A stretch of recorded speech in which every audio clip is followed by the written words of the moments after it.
co-founder and executive administrator, Fred Broder and Glenda Broder, and Buddy Woodford. We are thrilled to have you with us. We are excited about today's speaker. Our speaker is Robin Moriarty. Robin is a PhD, Fortune 500 global business executive and thought leader, and her topic is how to develop your muscle for managing through uncertainty. A little bit of sharing with you this morning. Building strategic relationships that lead to business generation is more important than ever before, and so for the BCN. Nurturing and sustaining relationships are built during good and difficult times. And through the BCN, today and ongoing, we can help you, our members and guests, through our focus in strategic business development, professional development, and skill development, whether personal.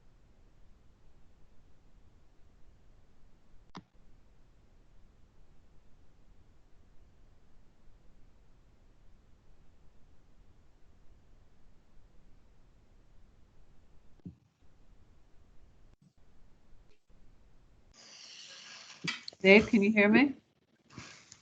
There we go. We can now. All right. Our mission at the BCN is creating a sense of community, as you all know, through building holistic relationships, resulting in a return on investment and sustaining strategic partnerships. Am I the only one with a video on? Dave, if you go to the next slide. We'd like to thank our steering committee for their time and their volunteerism to make today's conference possible, and that would be Megan Clare. Megan is the Multimedia Sales Manager for the Atlanta Journal-Constitution. Procom advisors Dave Pierce and Mike Feely, who are the co-founders. And then Working with Wisdom, Tricia Malloy, who's the founder and president. We'd like to remind everybody before we go to the next slide, so Dave, if you can go back. Before we go to the next slide, there's housekeeping that I'd like to share so that everyone makes the most of today's conference with us. The first is, please, we are going to be muting, just letting you know, we'll be muting your mics and your cameras so that we get the best messaging and you hear things clearly and see things clearly. We have chat for this conference, so what that means is Tricia Malloy is going to be taking your questions after Robin speaks, so that if you do have questions, she can share those, and also during announcements. If you have any trouble during and being able to get on the conference and connecting with us, please text Megan Clare. And again, Megan's phone number, her mobile is 702-702-807-1154. And then Dave Pierce, Procom, his cell phone is 770-778-1626. Again, 702-807-1154 is Megan, and 770-778-1626 is Dave. We will have more excitement as we continue, but I do want to share that there is a survey coming up later in the program. Give you a heads up. We want to know your thoughts about us having the BCN CEO Roundtable June 11th, hosted by Stars and Strikes. They're planning on doing that. And so we're sending out a survey to see if you're comfortable with that, or if you would prefer the format that we have today.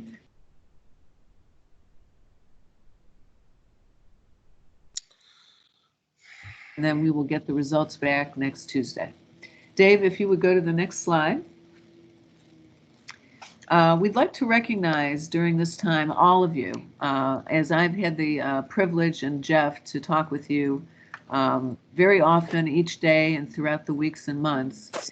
We know what you're going through in your business, and we know it's a difficult time, and we want to share that care, all of us in the BCN, and we want to make sure that we can be there for you to connect, but also to connect as strategically as possible so that good things happen. We'd like to give special recognition to our restaurant members. And in particular, Davios has been closed since mid-March. They are still not open. I just talked to Paul Dunn yesterday, and he does not know exactly when they will open, but as soon as they do, he will let me know, and we'll let you know. Stars and Strikes opened May 8th, so We'd love for you to enjoy going to their centers, all 13 centers, and here in Sandy Springs. The Tavern at Phipps and Joey D's are closed. They're not even doing catering at this time, but they plan on opening again soon. Don't know the date yet. Chateau Elan Winery and Resorts is open. They are having people stay with them and also enjoy certain parts of what they offer. So please also stay in touch with them. And then Nakado has been very involved and engaged through pickup and delivery. And she started a GoFundMe page. Many of you know that. She being Sashi Nakato Takahara, the owner and daughter of the founders.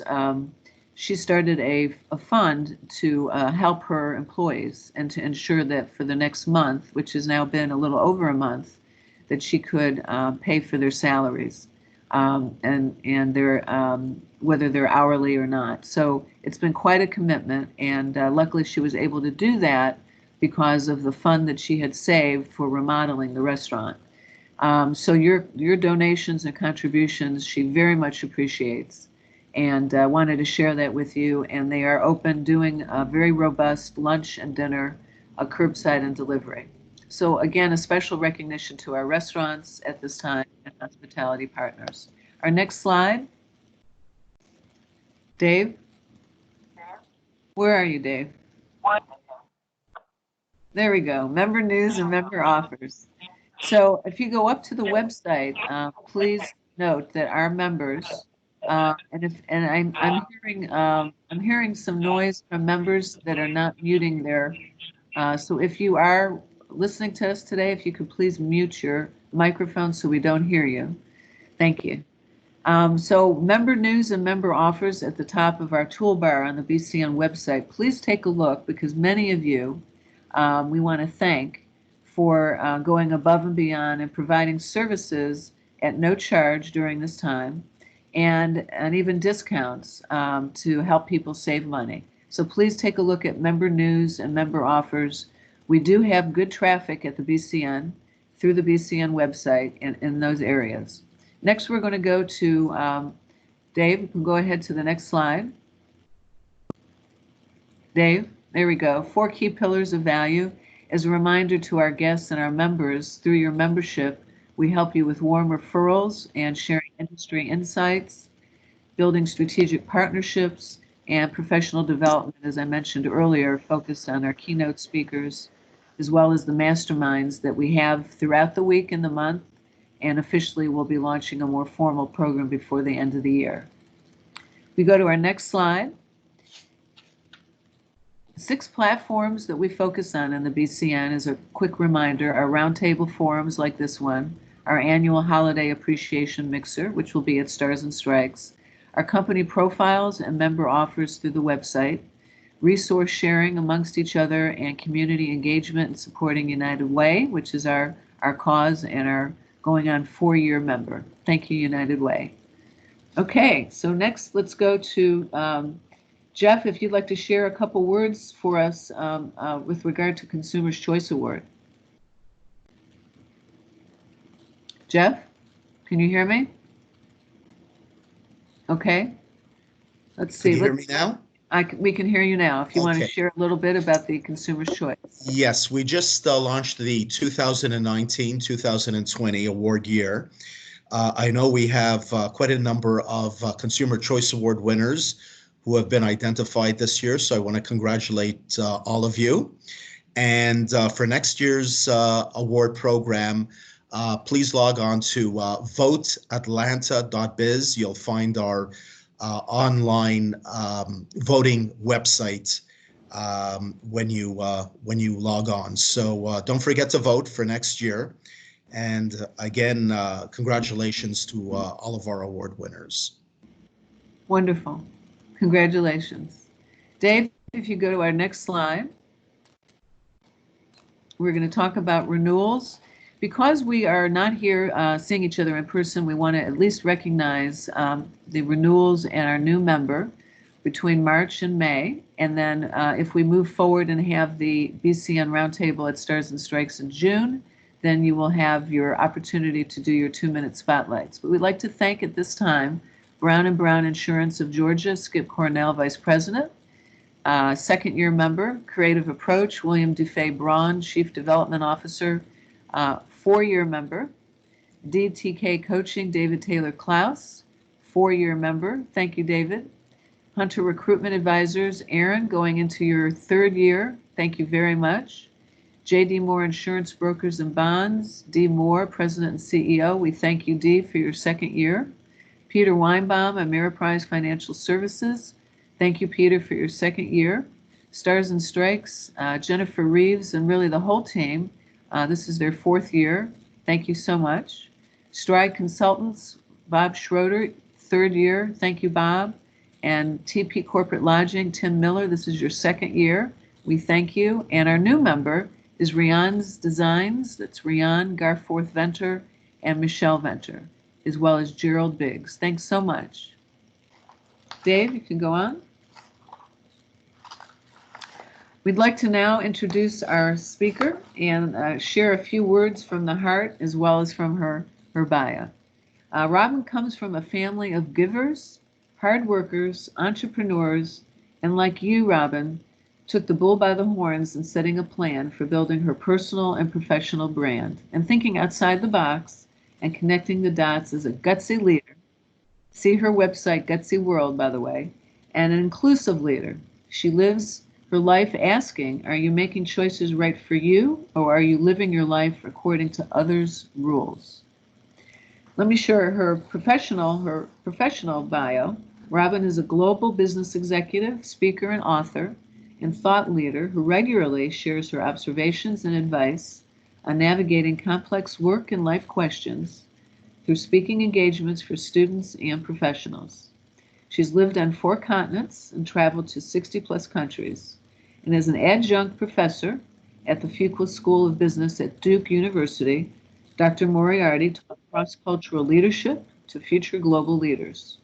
She regularly shares her observations and advice on navigating complex work and life questions through speaking engagements for students and professionals, and on her column at Forbes Careers, and again on her website, gutsyworld.com. It's with great pleasure, Robin, that we have you as our keynote speaker today and look forward to your topic, how to develop your muscle for managing through uncertainty. Robin?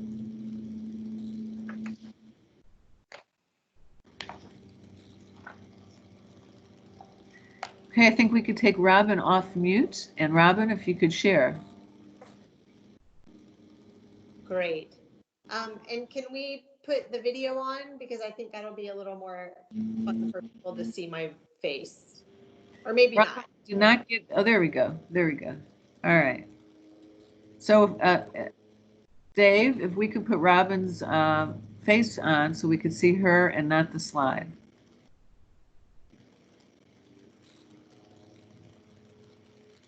Either Dave or, there we go. That's me. There's Robin. Okay. Thank you. Awesome.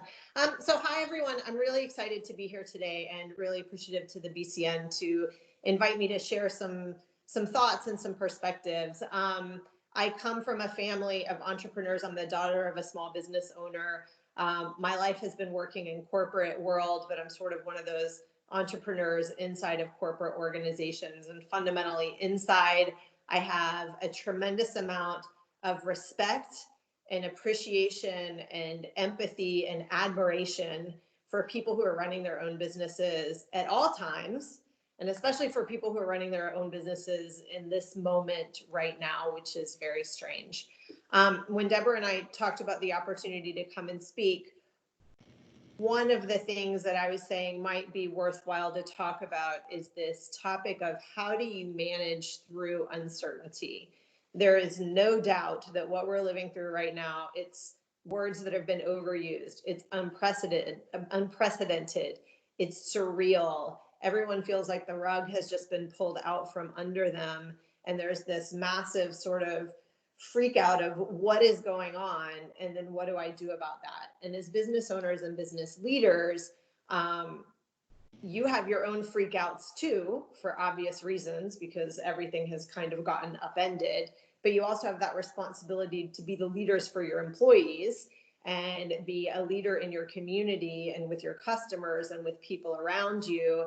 And so it's this extra pressure that's on you that you're carrying with you right now while you're managing through that uncertainty. And so first and foremost, I wanted to recognize that, and it's real, and I don't ever want to minimize that or underestimate that, because it's a really strange situation that we're all trying to figure our way through right now. When I think back on it, and as Deborah mentioned in my bio, I've lived on 4 continents, I've traveled to more than 60 countries. One of the places I spent 7 years is Argentina, and maybe a lot of people on the call aren't aware, maybe you are. Argentina is a place that lives in constant crisis. And so when I was thinking about this talk and I was thinking about what's going on right now, I was thinking back to some of those experiences in the Argentina market where the rug feels like it gets pulled out from under you all the time. And I want to share just a couple of personal stories about that. I moved to Argentina in the middle of their biggest social, political, and economic meltdown. They had like 7 presidents in 13 days or something like that. Everything was cash, but you couldn't actually get cash because none of the ATMs had money anymore, because no one was filling them up anymore. The whole system had just broken. And for some reason, I went down like, well, this will be an interesting experience. And at the time, I was working for Bell South. And we had businesses down there. So I went down with Bell South, and I was in the middle of a complete and utter chaotic, unsafe, and unknown environment in Argentina. And I remember kind of dealing with my own anxieties about it, but also kind of watching how everyone else dealt with it. And I was definitely freaking out a lot more than the Argentines were. So I was kind of pausing, going, well, what is this about? And one of the things that I realized was that people in Argentina were so much more accustomed to ups and downs and to uncertainty and to swings and to the rug being pulled out from under them than I was. I was from the US, where in general, we kind of see this small trend going upwards, sort of if you think about a chart from the left to the right, with maybe some small setbacks. But in Argentina, it's more like these dramatic ups and downs over time. So I started going, well, this is interesting. And I started thinking about how much better you get at managing uncertainty the more you have to deal with it. Now, none of us like it, but the more you have to deal with it, the better you get at it. And I don't think this is the only situation of big uncertainty we're going to be facing over the next 10 and 20 years. And so, part of my message is the more used to it you get, the better you get at it. And the reason for that is the more you have to deal with different kinds of situations, the more you can see the options and the choices inside of the situation. So to kind of make that concrete, one of the things that happened while I was in Argentina, we had massive devaluation of currency. Well, what a devaluation of a currency does is it means if you're importing any raw materials, they automatically get a lot more expensive. So it blows up your supply chain, because all of a sudden you were importing raw materials to do something and you can't afford them anymore. So you have to look for a new supply chain locally with different kinds of raw materials from different providers, right? When the devaluation happened also in Argentina, all of a sudden there were currency controls, and you couldn't get your money out of the country, which meant the things that you wanted to spend your profits on, you couldn't go buy a house in another, on the beach in some other place, or you couldn't invest in a fund in the stock market in the US. You had to find local investments, which meant everybody started buying up property because that was a concrete and a tangible asset. You had lots of different things that people were doing to adjust because you had that devaluation of currency and that rug pulled out from under people. So instead of doing things with the normal supply chain like they always did, you found other sources. Instead of reinvesting your money or, sort of taking your profits to a certain place, you found a different place for it. There were other examples while I was in Argentina where you had sort of economic swings and drastic declines in demands. And in Bell South in particular at the time, what it meant was all of the customers started canceling their phones, right? They started canceling their cell phones, or they started going from the plan where they paid $40 a month to $20 a month to $5 a month to 0 per month, right? And so very quickly, companies had to figure out, how do you do retention strategies? How do you redo pricing strategies? How do you start pulling those customers back, or at least stemming the decline, right? And so what I saw, and as I was learning all of this, was that the Argentines kind of intuitively knew how to do this.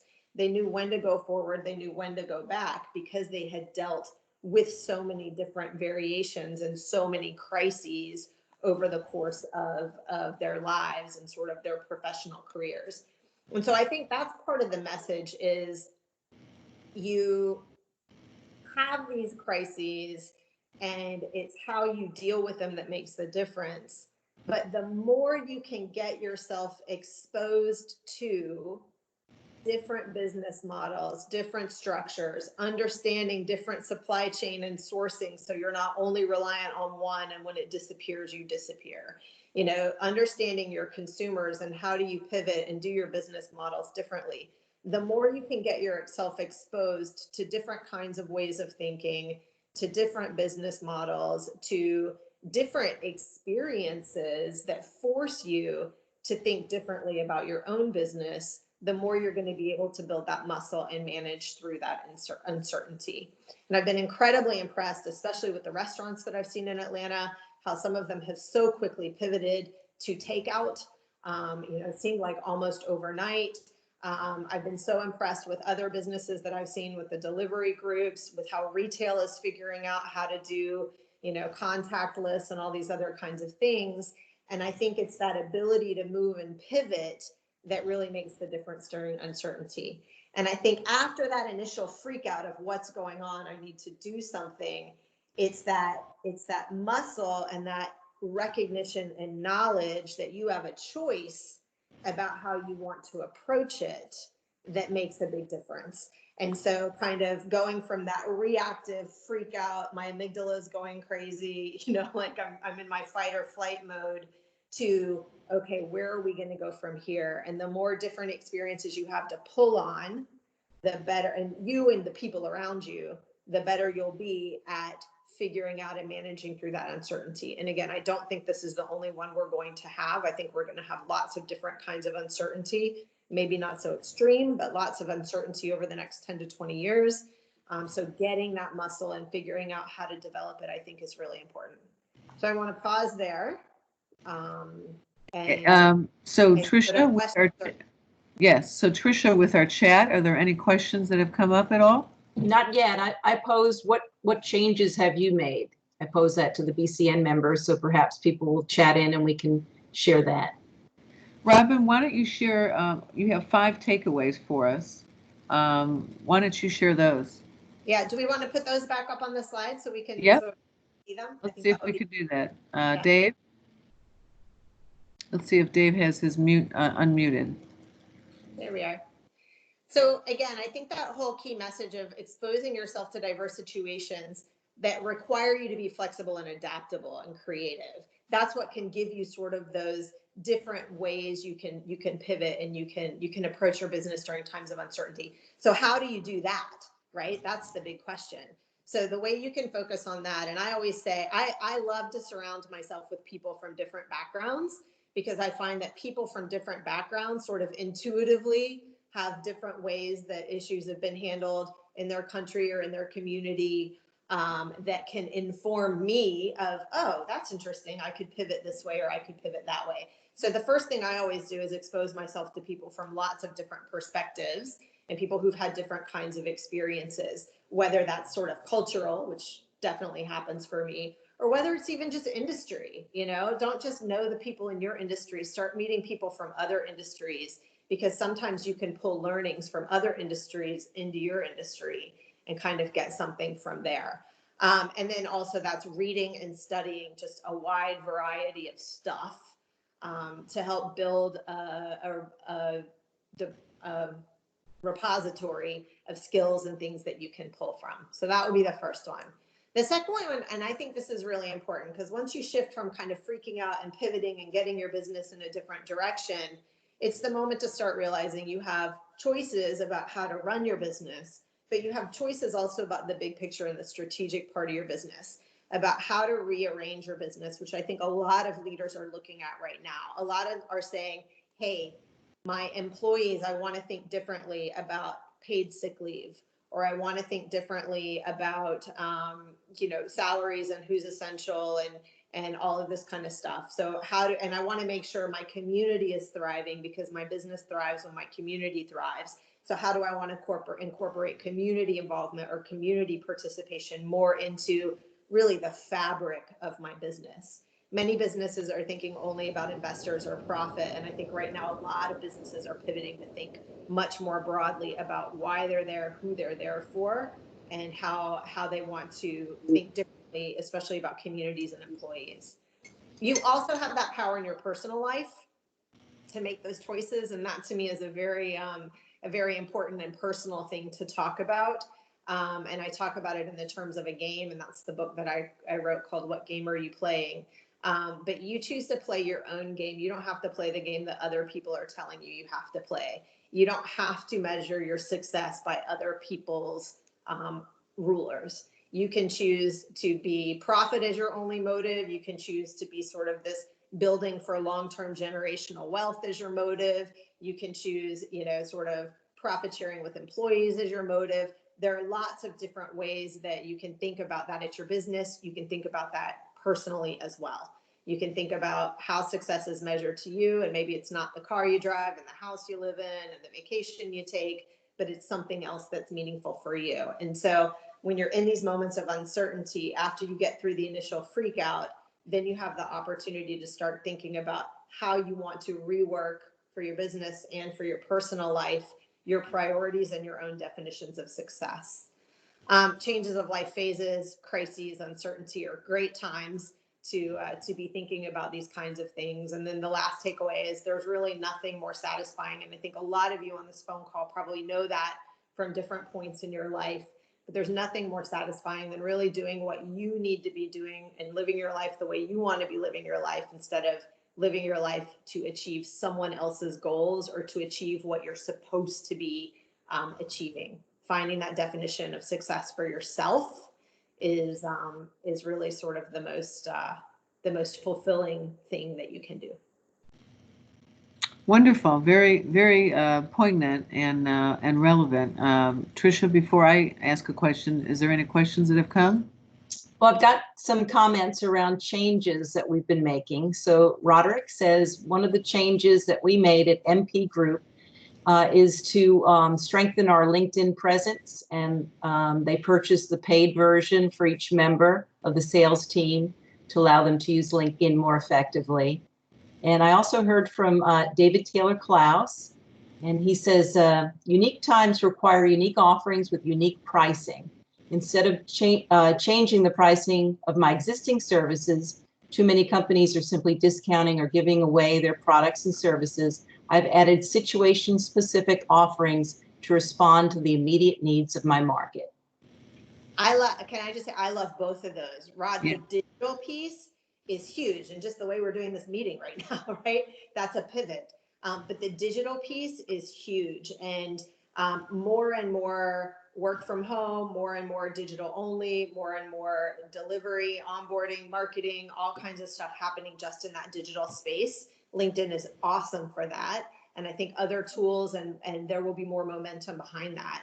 And then I think it was David, the comment about segment specific approaches is also fabulous, and sort of situational approaches. It would be a shame to have a situation where you start eroding your whole business because you're taking your prices down when segments of the population might need that, but other segments don't, right? And so thinking very specifically and segment oriented is a really smart thing to do right now. Not that you needed me to tell you that. You already knew that, but I think that's fabulous. Robin, in the work that you do now, can you share a little bit about how this environment is impacting what you're doing with your current company? Yeah. So my current company, I work for a large data and analytics firm, and we actually do a lot with financial services and in the credit space. And so what we're seeing right now, there is just so much, again, uncertainty and so much. So if you think about building a data and analytics model to try to explain what's going on right now, the model just blows up. I mean, there's no, you can't, models sort of depend on gradual information and the past predicting the future. And when you have something like an exogenous shock, like this is, the models kind of don't make sense anymore. And so much of what we're trying to do at work is figure out how do you get into some of those pieces of information to understand where the economy is going, to understand what it means in the credit and lending space, and to understand what it means for businesses and for consumers. And the role of my company is to help the lenders make better decisions about who to give loans to, and what kinds of loans would be right for those kinds of people based on past behavior. And now we're just spending a lot of time trying to go and relook at those models, look for new kinds of data, new indicators, to help in this situation, because it is so unique and so different. So a lot of the work that we're doing is figuring out, what new trends might emerge, what new sources of data might be relevant to help that ecosystem and that industry. Your book that you have, you want to talk a little bit about that? Because normally we were going to do a raffle so that two of our members could receive your book, but I think we'll probably do that at a next time when we're seeing each other in person. But what game are you playing? Actually brought Framework it here. redefining success and achieving what matters most. Yeah. Here you So go. this is what it looks like. It's called What Game Are You Playing? And the idea came for it a few years ago when I was sitting in my office and I was just typing away emails, drinking a coffee one afternoon. And my best friend from work came into the office. He's this very large person. And he came in and he was kind of swinging his arms and he was mad about something and pacing around the room. And he said, that guy's winning and we're losing. And he was very agitated about it. And I kind of kept typing on emails and I said, what are you talking about? And he says, that guy's winning. And it was the day our executive CEO compensation had been announced, which was obviously a very large number. And it was a lot more money than I was making. It was a lot more money than he was making. And he was mad about that. That guy's making so much money. He's winning and we're losing. And I looked at him and I said, I don't know what you're talking about because I'm winning. And he kind of paused and froze. And he said, I know you're not making more money than the CEO. So he's kind of like, what are you talking about? And I said, well, I'm not playing the game of who wins the most amount of money. I'm playing the game of who gets to spend the most amount of time in the coolest places around the world because I love to travel and I'm winning. And he kind of paused and he said, that's brilliant. You should write a book. And so that's really kind of the idea and the concept behind the book of how do you define success for yourself?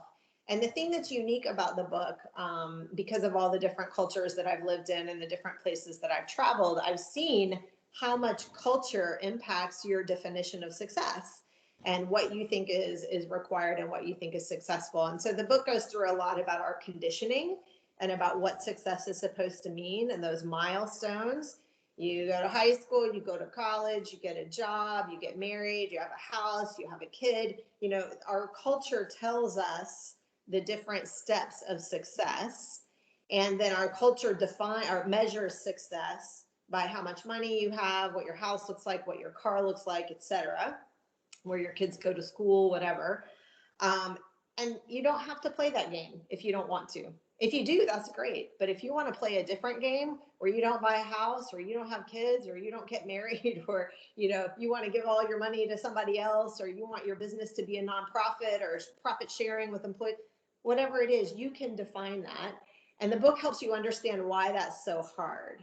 And part of the reason it's so hard is because when you're conditioned to do a certain thing, what happens is your brain gets like happy chemicals when you do that thing that everyone expects and that you expect from yourself. And if you do something different, if you try to make a change, your brain kind of starts squirting out not happy chemicals, and other people kind of start freaking out at you because you're not doing what they expect. And so, neuroscience explains this better than I'm explaining it right now. But basically, your brain kind of wants to keep you safe and in a comfort zone. So when you're doing something different, you're getting out of a comfort zone. And so sometimes it's easier just to lean back and do what everyone else expects of you.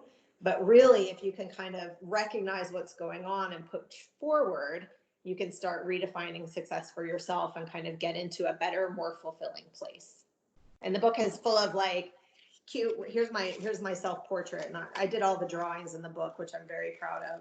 But here's my self-portrait. And there are lots of cute, fun, easily accessible worksheets to do, but that are actually pretty profound if you sit and think about them.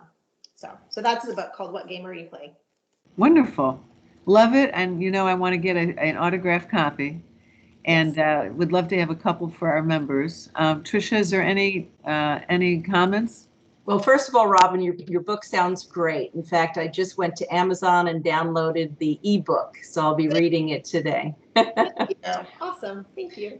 You're welcome. So our photographer, Dwayne Stork, says, I've added to my services, quote, putting your best face forward training, to training people how to look and sound their best in a virtual world. And another member, Duffy Dixon, does the same thing. She's helping people with video conferencing. And let's see, Dee Moore says, given how we've all had to pivot due to COVID-19, do you see blockchain technology becoming more prevalent across the board? And what can small businesses do to learn more about this technology? That is a really interesting question. So first on the how do you sound better and look better on videos and how do we deal with this technology? I think that's a great idea. And I think a lot of people realize how much more important that is, and doing interviews and doing hiring and all kinds of stuff over video now. And so figuring that part out is definitely important. And I know we've all seen the funny stories of what goes on behind people when they're on video calls. And so I think that's a really important niche. In terms of digital and online, and then the blockchain question, blockchain is a fundamental game changer, to be honest, for the way the financial industry is going to function. And so from a small business, and I differentiate Bitcoin and blockchain, they're not the same thing to me. So just blockchain. But if you look at the way small businesses can participate in that, I think that you're going to have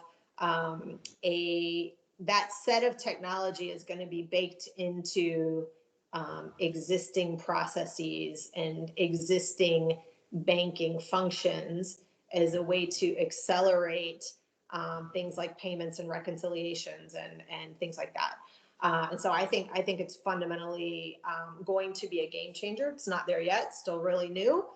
But what I would do is I would start signing up for some of the free online courses and doing some reading about the applications of blockchain and starting to think about, depending on your industry, but starting to think about how it's going to change the way you receive payments, pay your employees, and sort of do your whole reconciliation and all of your financials.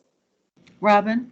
Yes. Before we go to the next segment, you want to explain for just a minute what blockchain is for people that don't understand that? Oh, yeah, that's really interesting. So blockchain is a technology. Gosh, there are YouTube videos that are going to do this a lot better than I do right now.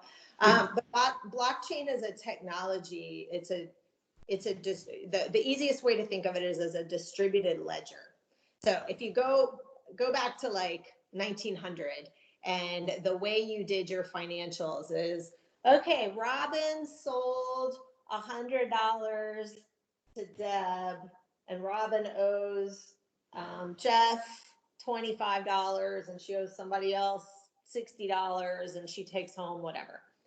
And then Deb goes, okay, Robin owes this money to me, and she's given me that money and I owe this money to this other person. You have this very sort of manual, think about, for those of us old enough to remember, like balancing your checkbook, right? So you've got this very manual and paper-based system.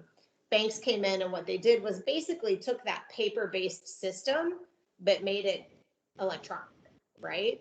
And so you still go through this process of reconciliation of information and of financials. And at the end of the day, when all the numbers sort out, magically, I get $100 in my checking account, direct deposited or something, right? What blockchain does is it's a distributed ledger. So instead of having that clearinghouse approach, which the financial industry has now, you've got a distributed ledger where lots of people put information into that ledger. And so you don't have to go through that clearinghouse for the updating. The updating happens all the time, automatically and immediately. There are issues and risks with it. There are also a ton of advantages to it, like any technology that's new. But it's something that I think is fundamentally going to change things because, like many digital technologies, it kind of takes out the middleman that's doing that clearinghouse distribution and makes that direct. It'd be like, I don't know, this is probably a bad example, but eBay all of a sudden made it possible to sell directly to people, and so you don't have to go through somebody in the middle, right? It's sort of like that from a financial perspective. Google it on YouTube. There are a lot better explanations and drawings and stuff on YouTube, but that's basically what it is. Robin, thanking you for today. We want to give you a special gift, and it's from one of our members. It's Stars and Strikes Family Entertainment Centers, and it's a $100 entertainment pass so that you can enjoy bowling in the VIP lane, food, and the whole bit. And I will certainly connect you to Jennifer Reeves. Jennifer just had a baby. By the way, she's the sales manager, everyone, with Sandy Springs. We all know her. So Raven Gibson is taking her place for a little bit, but she had a beautiful little boy, and we're very happy for Jennifer. So I will connect the dots for you, Robin. And this was a wonderful, wonderful talk because we're all going through this change together, but we're all reacting to it differently. And so having advice and your expertise helps a great deal for all of us. So I want to thank you very much and look forward to you coming to one of our roundtables in the future. And if anyone wants to learn more about your book and you, the best way to reach you is how? Right. Yeah, I don't mind if you share my email with people. Okay. Moriarty.phd@gmail.com. That's fine. Very good. Or on LinkedIn. That's probably easier for most people than remembering my email. LinkedIn is fine too. Well, thank you very much. And now we want to segue, Dave, if you can put up our next slide, we're going to talk about the survey. So for all of you, if you would, the survey will come out to you right after this program, and we're just asking 2 questions. Would you attend the June 11th BCN Roundtable Luncheon at Stars and Strikes Sandy Springs, or prefer a video conference? And then you just check off which, and then if there's any other comments, questions, or concerns, please fill that in as well. But it should just take you 30 seconds to a minute, and then we'll use that as a guidepost for what we'll do for June 11th, and then we'll put our invite together and send that out to you next week. The next slide, we want to do our moments where we thank each other. And so, Tricia, if anyone has a success story since we last met, whether it's this week, last week, today, or a thank you moment, we'd love for Tricia to be able to share that. Tricia, do we have anything yet? Nothing yet. Okay, so how about you, Tricia? Have you had anything this week or this month that you might want to share? Well, on the subject of pivoting, I've found that I just have taken all of my on-site programs and converted them to online virtual programs, and I'm excited about being able to do that now. And even when we have our freedom back, it's a nice option for people, especially clients that have their workforce scattered throughout the country. So I'm enjoying that, learning as I go along, and it's been a good experience. Very nice. While we're waiting for any sharing from our members, I would say that I know that, yes, Tricia, do you have someone? Yeah, Roderick says he'd like to thank Russ Hall for allowing them to help him with his merchant service credit card processing. Very nice. So that means he brought on a new client through BCM member action coach Russ Hall. Wonderful. Yeah, Duffy's thanking Amy and Roger at Mythos Media for referring her to a client. So it's nice. Very nice. I know that Sashi Nakado, Sashi, if you're on, I know that that we were able to help you connect with Ron Walters, with RJ Walters, and William Weideman with Synovus, and also with Taylor English to learn more about how to make the most of the Family Leave Act and what to do with your employees in terms of either still paying for all their salaries or letting them apply for unemployment. And so you asked a lot of great questions, and I know you really appreciated everyone's advice. Anything else, Tricia, at this time? No? Got a couple more. Let's Okay, see. great. Roderick thanks Dee Moore for being able to complete a policy for a client that he referred over to her earlier this week. And let's see, William Duffy Braun likes to thank Amy Henkel and Mythos Media. So we've got two for Amy for producing a beautiful website for one of their clients. So that's William Dufay Braun, Chief Development Officer with Creative Approach. Yes, okay, fabulous. And David Taylor Klaus is doing the Thursday leader sessions that he offers, and it's been very successful, and a number of the members have taken advantage of those coaching sessions, so that's great. Duffy wants to thank Cole and William at Creative Approach for her new business cards, beautiful cards. And Charlie wants to, from formerly joined, wants to thank Kevin at Oasis for helping him with his sprinkler system. It works like new. I'm getting a lot. Do you want me to keep going? Yeah, we have time. Okay, good. So Erin wants to thank Duffy Dixon and her partnership of their video series. I've seen that series and it's very good. I've seen it on LinkedIn on how to. Erin Wynn with Hunter Recruitment Advisors. That's right. So, okay. And the series is how to conduct Zoom interviews and Zoom meetings. And there are 5 videos that can be found on LinkedIn and also the BCN website. Dwayne would like to say a success story really about how a nonprofit unable to do this luncheon has used me to do an online luncheon for fundraising. Very good. And David Taylor Klaus would like to thank William Duffy Braun for another killer printing job for DTK coaching. This is great. Malcolm Mackey, given the current COVID-19 pandemic, we here at Mercedes of Buckhead have added new CDC safety precautions for both the employees and customers. Very good. And actually, I want to add to that. Juanita Powell Barenko had shared with me yesterday that they are offering through Mercedes-Benz of Buckhead and Mercedes-Benz USA 2 months of payments at no charge for leasing or purchasing at this time.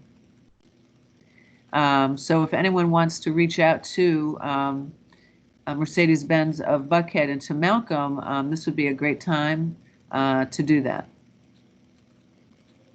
Okay. Anything else, Trish?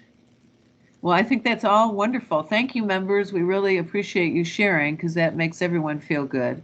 Our next programs coming up June 11th is with Dr. Stuart Gully. He's president of Woodward Academy, formerly president of LaGrange College. His topic will be on servant leadership, putting others first. And for 4 years in a row, including this year, they won in the category of Best Workplace through the Atlanta Journal-Constitution. After that, our programs after that are July 9th with Duffy Dixon. So our Duffy, if we can go back to that slide, Dave, so everyone can see, Duffy Dixon is going to be speaking on her focus and helping us with the media and how to prepare for it. It'll be education driven. August 13th is with Jay Bailey, and Jay is the president and CEO of the Herman J. Russell Center for Innovation and Entrepreneurship. It's going to be another wonderful program, and I will tell you, just recently, Taylor English Duma, who will be our fourth-year member in July, Taylor English Duma will be hosting that. So we can update that slide to, so if everything is good, we'll be going to Taylor English's facility again to host that program. September 10th, we'll be working with Comcast, formerly Comcast, Effective TV. They've got a marketing guru that's going to be our keynote speaker. And if we knock on wood again, perhaps it will be at the Battery. Otherwise, we will we'll do a video conference. And then October 8th, we have the Chief Revenue Officer, Andrew Saltzman, with the Atlanta Hawks Basketball Club. I'm thrilled about that. That will be at one of our restaurants or a video conference. And then Monica Kaufman-Pearson, who's doing terrific, is going to be our speaker in November. And that will be our last roundtable for the year. And then December will be our holiday mixer. So we have a very robust program for the rest of the year, and we're thrilled about it. We can't do it without all of you. So in closing, Jeff and I want to thank our team and thank each of you for your loyalty and your engagement in the BCN. It really means so much to us, and for your support and your advice and your feedback. One more time, please, when you do get the survey, let us know how we did today, and also if you'd let us know if you'd like June 11th to be at Stars and Strikes or as a video conference. Jeff, anything else you'd like to add? Can't hear you. Take us off mute. Let's see. There we go. Yes, here I am. Again, just to echo what you said, Deborah, I want to thank Robin for a great presentation. I know I learned a lot. I hope all of our guests have as well. And we hope that we'll be able to see everyone in person, face-to-face at Stars and Strikes in June. But if not, I think this video conference is a good alternative to get everyone together. So thanks again. We'd like to thank our volunteers. So one more time, we'd like to thank the AJC Cox Next, Megan Clare, for her time and talent, as well as Dave Pierce and Mike Feely with Procom Advisors, and Tricia Malloy working with Wisdom. Thanks so very much, all of you. Have a good day, everyone. Bye-bye.